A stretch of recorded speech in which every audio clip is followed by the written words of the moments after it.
प्रभु यीशु मसीह के नाम में आप सभी का स्वागत है मसीही प्रेमी चैनल पर। मेरे प्यारे मसीही भाइयों और बहनों, आपके प्यार और सपोर्ट के लिए आप सभी का बहुत बहुत धन्यवाद। हर बात में, हर समय सारा आदर, महिमा और सम्मान प्रभु यीशु मसीह को मिले, क्योंकि वो इसके योग्य हैं।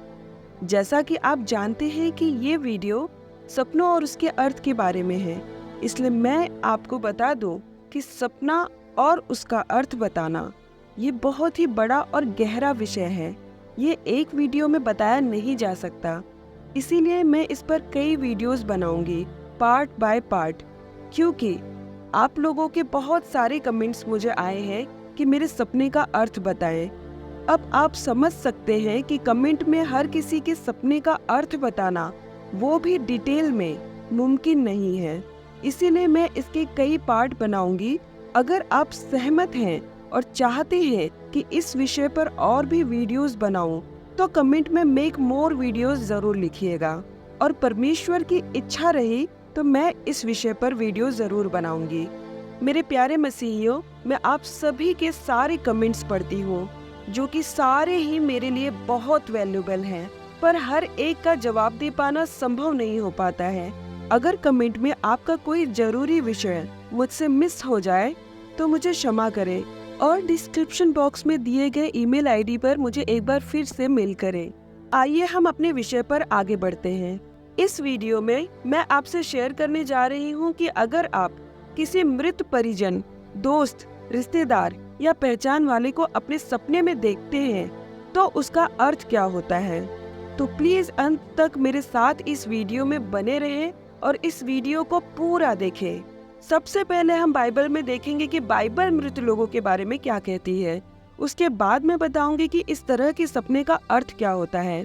सभोपदेशक 9 का 4, 5 और 6 वचन मैं आपके लिए पढ़ती हूँ। उसको परंतु जो सब जीवितों में है उसे आशा है, क्योंकि जीवित कुत्ता मरे हुए सिंह से बढ़कर है। क्योंकि जीविते तो इतना जानते हैं कि वे मरेंगे, परंतु मरे हुए कुछ भी नहीं जानते, और न उनको कुछ और बदला मिल सकता है, क्योंकि उनका स्मरण मिट गया है। उनका प्रेम और उनका बैर और उनकी डाह नाश हो चुकी, और अब जो कुछ सूर्य के नीचे किया जाता है उसमें सदा के लिए उनका और कोई भाग न होगा। बहुत से लोग अपने मृत परिजनों को सपने में देखते हैं। हालांकि इस तरह का सपना आम है। प्रियो, हम सब ने कभी ना कभी अपने प्रियजनों को खोने का अनुभव किया है। वो समय हमारे लिए दिल का टूट जाना और गहरे दुख का होता है।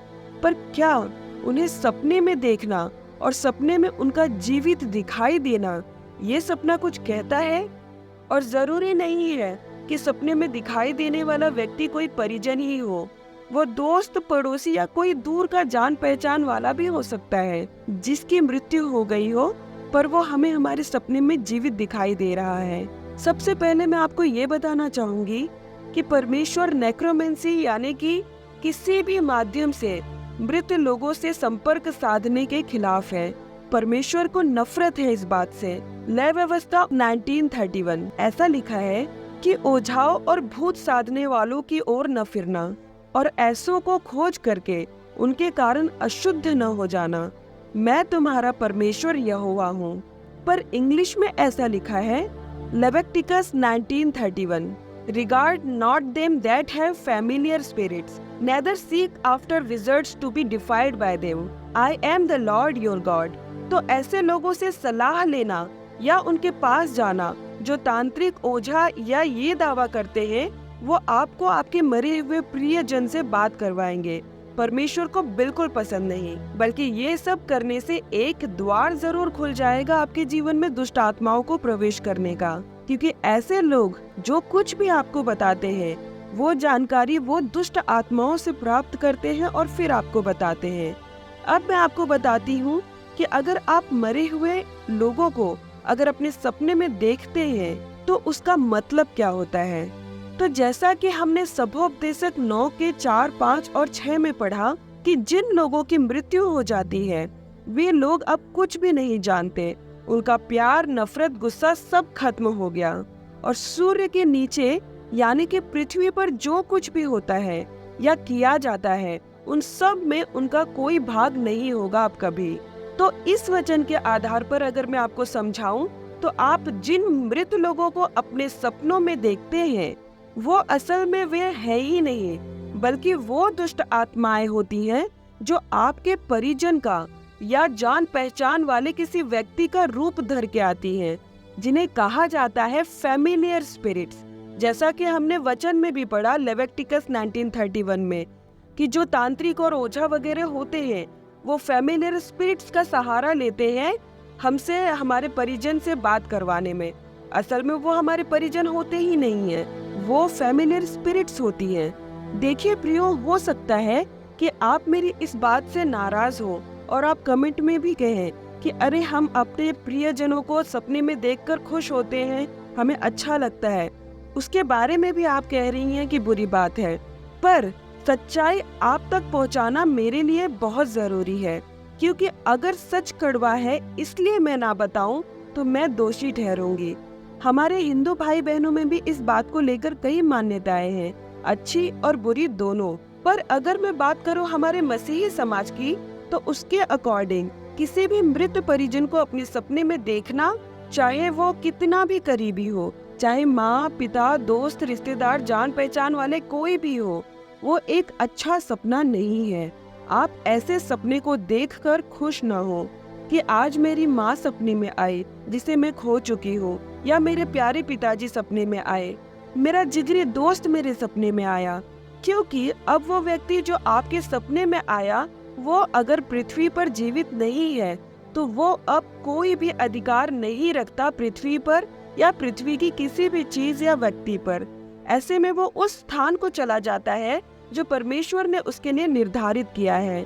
इस बात को भी मैं वचन से प्रमाणित करती हूँ। मैं आपके लिए पढ़ती हूँ लूका 16 का वचन 22 और 23।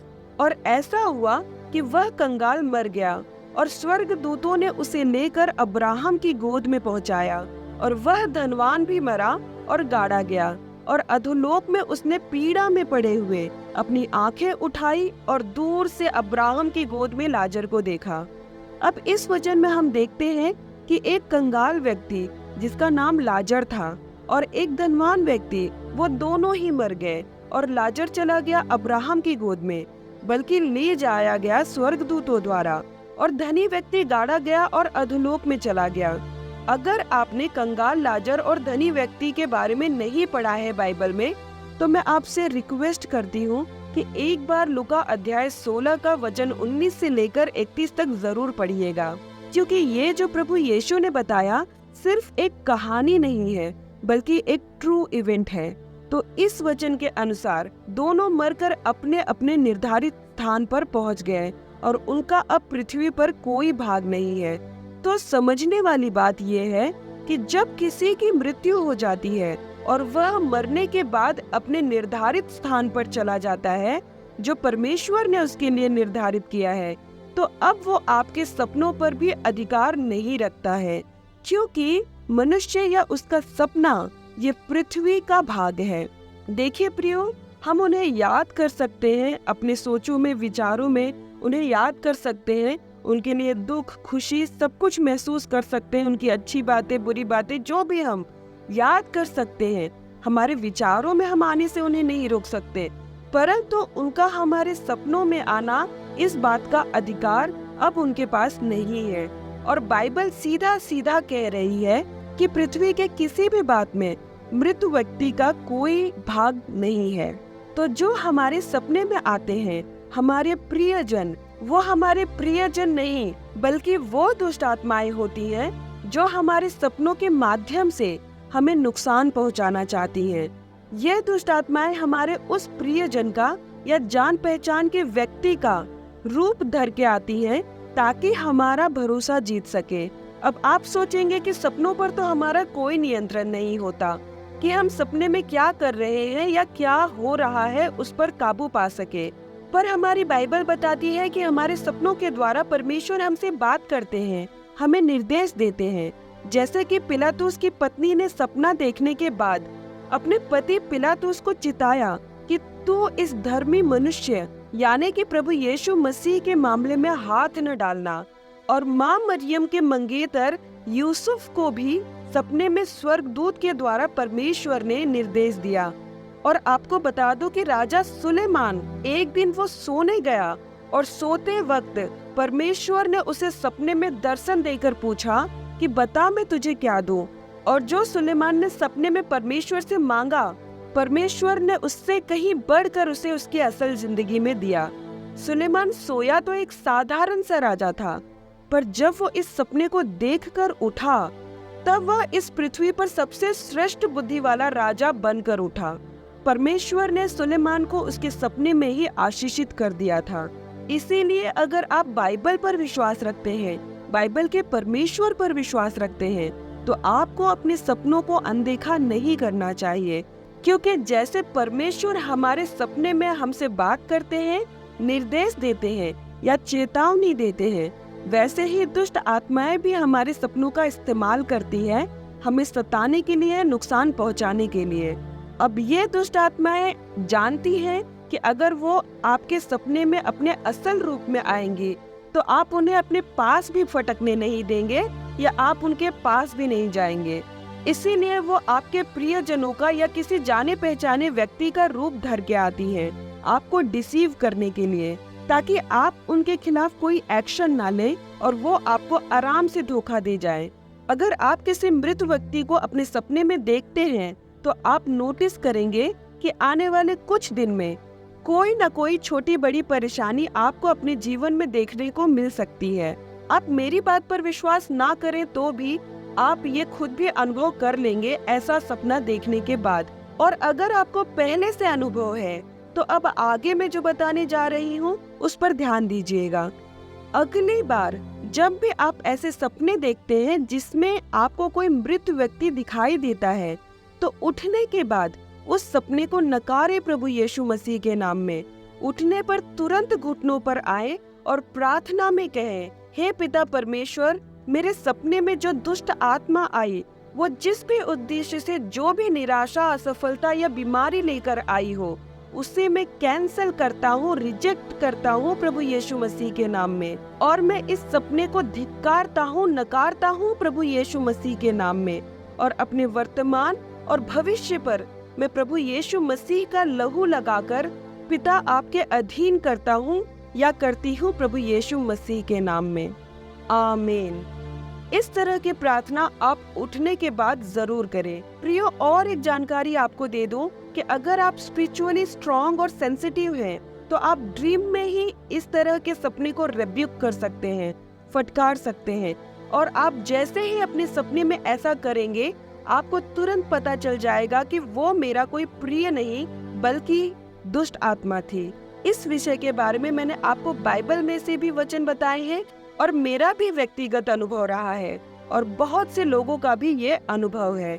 अगर आपको ये जानकारी यूजफुल लगी हो तो कमेंट में thank you Jesus for this video जरूर लिखिएगा। और अगर आपने मेरी वो वीडियो नहीं देखी है जिसमें मैंने बताया है कि क्यों हमारी नींद 3 से 5 के बीच खुलती है, तो वो जरूर देख लीजिएगा।